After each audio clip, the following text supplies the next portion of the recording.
So today we are going to do a little bit of writing.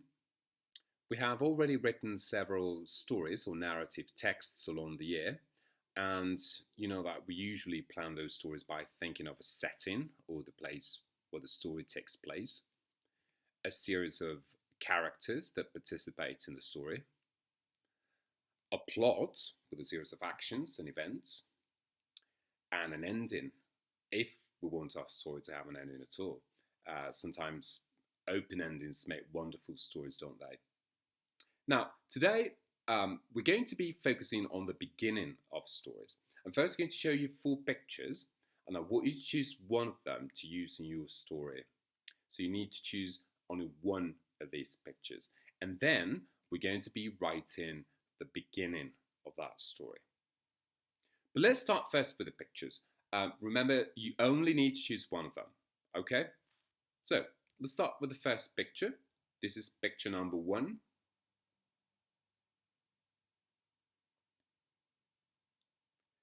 And this is picture number two.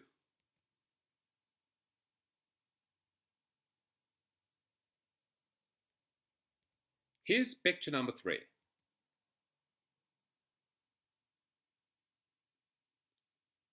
And now let's see picture number four.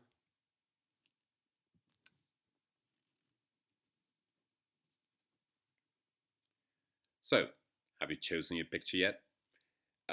You may want to go back and take a look at them again later. Anyway, once you've decided which picture you're going to use, I want you to write the beginning of a story that is somehow based on that picture. Now, when we write, we want our readers to enjoy what they're reading, don't we? And we want them to keep on writing. When we start writing a story, in this case, we want to catch their attention so that they keep on writing. So how can we do this? How can we engage our readers at the beginning of a story in this case? Let's have a look at some options we have for the beginning of a story. Now, as you know, some stories start with a description of the place where they take place. But then again, is this that interesting? It is certainly an option, but in my opinion, it's rather limited. How about starting with something funny? It could, for instance, be related to the place, but described in a funny way so that our readers want to find out more.